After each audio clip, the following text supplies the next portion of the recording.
ये बहस बहुत दूर तक चली जाएगी, ये तुमसे समेटनी मुश्किल हो जाएगी। अगर आप कहते नहीं जी हम तो चाहते हैं कि तौहीन ना हो, तो फिर तौहीन शुरू कहां से हुई है? हमने तो हर मिंबर पे कहा है हम सहाबा की इज्जत करते थे, करते हैं और करते रहेंगे। अगर बात तौहीन पे आई है तो फिर तौहीन हर उस शख्स की देखनी पड़ेगी जो नबी को 40 साल के बाद नबी माने, वो भी मोहम्मद की तौहीन करता है। जो रसूल को दाई का दूध पिलाए वो भी नबी की तौहीन करता है। जो नबी को जबरील से पढ़ाए वो भी नबी की तौहीन करता है। आज कहते हैं जी सहाबा को गाली देने से, सहाबा की तौहीन करने से बंदा काफिर हो जाता है, उसे कैद भी हो, उसे सजा भी हो। मैं मुल्तान की सरजमीन पे तुम्हारे फैसले का खैर मकदम करता हूं कि जो सहाबी को गाली दे उसे सजा भी मिलनी चाहिए, उसे जुर्माना भी होना चाहिए, लेकिन तुम्हें अपनी किताबों से वो बंदा निकालना पड़ेगा जो जुम्मे के खुतबों में मिंबर पे बैठ के अली को गालियां देता रहा।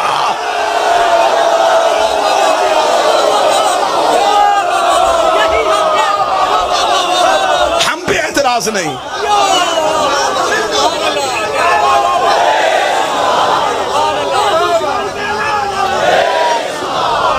हम कतई इस एतराज को अपने गले में नहीं आने देंगे। हमें पहले यह बताओ कि मियार क्या है।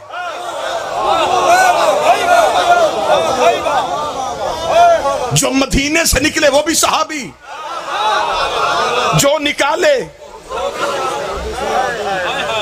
जहां ये कमेटी बन रही है तो वहां एक सवालनामा मेरा भी रख दो। हमें बताओ हजरत अम्मार यासिर का कातिल कौन है? शिया कौम चुप रहेगी तो बात वही दूर तक चली जाएंगी। हजरत अबू जर गफारी का कातिल कौन है? मोहम्मद बिन नबी बकर को जिंदा गधे की खाल में रख के चलाने वाला कौन है? मालिक बिन नवेरा का कातिल कौन है? हमें बताया जाए हसन के जनाजे में तीर बरसाने वाला कौन है? हमें बताया ज़हरा को खाली भेजने वाला कौन है? हम गरीब सही, हमसे नहीं होता। कातिल भी रज़ी अल्लाह, मकतूल भी रज़ी अल्लाह। कोई एक मियार बनाना पड़ेगा। अहले बैत की इज्जत हमारा ईमान है। ये बहुत बड़ी साजिश है। ये आले मोहम्मद को पहले मरहले में रज़ी अल्लाह साबित करने की कोशिश करें, फिर दूसरे मरहले में जाके कहेंगे कि रज़ी अल्लाह से तो गलती हो सकती है। शिया अजान पे पाबंदी लगाई जाएगी, शिया किताबों पे पाबंदी लगाई जाएगी, शिया लिटरेचर वापस किया जाएगा।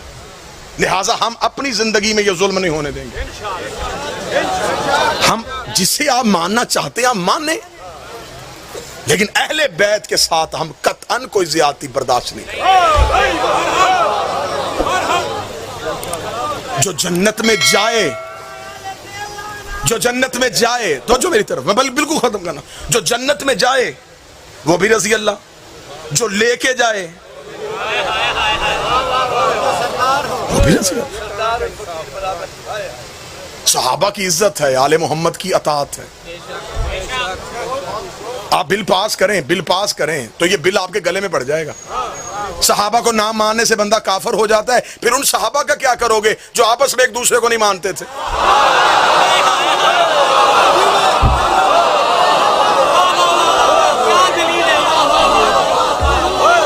भाई जंगे जमल में कौन थे? सफीन कौन थे? ये मुसलमानों के ग्रुप आपस में लड़ रहे थे ना। पहले इनका फैसला करो। लिहाजा जिस तरीके से इस मुल्क में मराइल चल रहे हैं वैसे चलने। आप सहाबा के नाम पे मस्जिदें बनाएं, आप सहाबा के नाम पे रोड के नाम रखें, आप मदरसों के नाम रखें, हमें कोई तुमसे लड़ाई नहीं। लेकिन कभी भी आले मोहम्मद की बराबरी सहाबा से हो ही नहीं सकती। आप सहाबा से मोहब्बत करते, पहले सहाबा से तो पूछ लें कि वो खुद अहले बैत से बराबरी करते थे। इसे कहते हैं शाह से ज्यादा शाह के वफादार बनना। भैया आप पहले सहाबा के आप सिपाही बन रहे हैं, पहले उनसे तो पूछ लें। अगर तो सहाबा ने जिंदगी में अहले बैत की बराबरी की है फिर आप करवाएं, लेकिन अगर आप कहें की है तो फिर किताबों से वाकयात कहां निकालोगे? जब एक बहुत बड़े बंदे के बेटे को मेरे मौला ने कहा तू मेरे नौकर का बेटा है,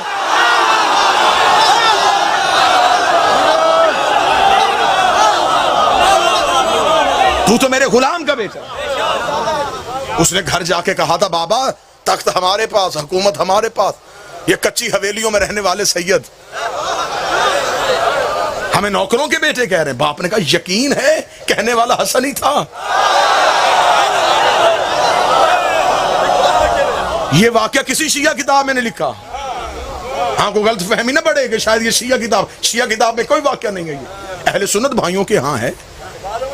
उन्होंने कहा कि मेरे मौला हसन से ने कह दिया था, उन्होंने कहा कि इससे क्या लिख के दे दे। और आगे तो मौलवियों ने मजीद वाकये में दिलचस्पी पैदा की है कि बेटे ने कहा बाबा लिखवाऊं क्यों? उन्होंने कहा जब मैं मर जाऊं तो मेरे कफन में रखना। उसका इसके कफन में रखने से क्या होगा? उसका मेरी बख्शिश हो जाएगी। बेटे ने कहा फिर इतनी कीमती चीज मैं तेरे कफन में क्यों रखूं?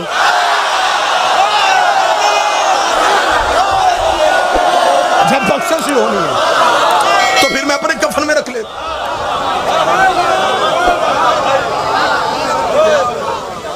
हुजूर यहां पे सख्ती नहीं चलेगी। यहां पे एक मजहब को ताकत की बुनियाद पे दीवार से लगाने की कोशिश न की जाए। दरूद के 100 में बाबा जी का इस्तकबाल कीजिएगा।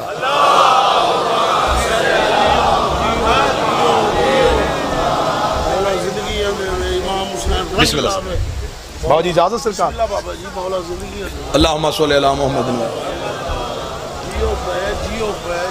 दुनियाई आज़ादारी का एक बहुत बड़ा अहम सतून सिर्फ जाकर नहीं, एक अदारा, एक अहद, एक बाब, एक जाकरी की यूनिवर्सिटी जनाब पीर सैयद ज़रगाम अब्बास शाह साहब तशरीफ़ ले आए।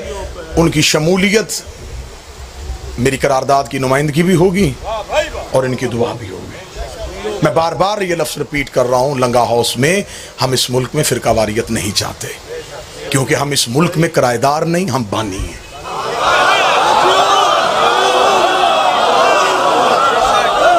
ये उस मोहम्मद अली का पाकिस्तान है जिसने 21 रमजान को मलका विक्टोरिया की दावत ये कह के ठुकरा दी थी कि आज मेरे मौला की शहादत कर दें।